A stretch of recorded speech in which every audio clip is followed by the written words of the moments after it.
کیا خدا کافر کو ابدی جنت اور ایمان والے کو ابدی جہنم دے سکتا ہے؟ معتزلہ اور ماتریدیہ کے گروہ کے مطابق نہیں دے سکتا، اس لیے کہ یہ اس کی شان عدل اور حکمت کے خلاف ہوگا۔ ایک بندہ مسلمان ہے، اس نے مثلا غلطیاں کی ہیں، کوتاہیاں کی ہیں، اب اللہ تعالیٰ یہ کہتے ہیں بھئی میں تو عادل ہوں، انصاف کروں گا، تو عقل تو ایک لازمہ پیدا کرتی ہے نا کہ بھی اللہ تعالیٰ کو یہ کام، چلیں وہ بات سمجھ میں آ جاتی ہے کہ میں یہ نہیں کہتا کہ اللہ پر لازم ہے، واجب ہے، میں مخلوق ہوں، لیکن خود اللہ کے بیانات کے مطابق اللہ تعالیٰ اپنے بارے میں یہ کہہ رہے ہیں کہ میں یہ نہیں کروں گا، تو پھر اللہ کو نہیں کرنا چاہیے ہے کہ وہ کسی مسلمان کو ابدی جہنم میں ڈال دے۔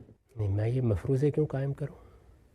یہ میرا کام ہے، میں اس کی کبھی جسارت نہیں کرتا۔ میں جس طرح سے اللہ تعالیٰ پر کسی چیز کے وجوب کا حکم نہیں لگاتا، اسی طرح مفروضے بھی قائم نہیں کرتا۔ اس طرح کے مفروضے تو کوئی حد نہیں ہے، میں بیٹھ جاؤں گا اور قائم کرتا چلا جاؤں گا۔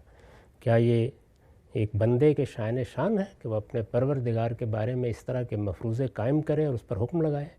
میرے لیے اتنی بات بہت کافی ہے جو اس نے بتا دی۔ اس نے مجھے بتا دیا ہے کہ میں اپنے بندوں پر ذرہ برابر بھی ظلم نہیں کروں گا۔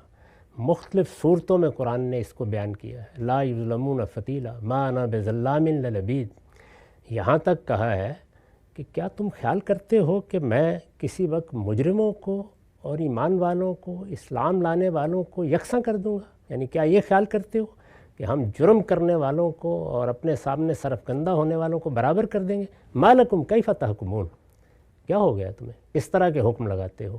تو میں یہی کام کروں، یعنی اس طرح کے مفروضے قائم کر کے اسی طرح کا حکم لگاؤں جس پر اتنی شدید تنبیہ کی گئی ہے۔ میرے پروردگار نے جو کچھ مجھے بتا دیا ہے میرے لیے وہ بہت کافی ہے۔ یعنی میں جانتا ہوں کہ وہ ایسا نہیں کرے گا، مجھے معلوم ہے، اس نے بتا دیا، بار بار اس کی وضاحت کر دی ہے، لیکن میں اس سے آگے بڑھ کر ایک مفروضہ قائم کروں کہ اگر ایسا ہوا تو وہ کیا کرے گا، یہ میرا کام نہیں۔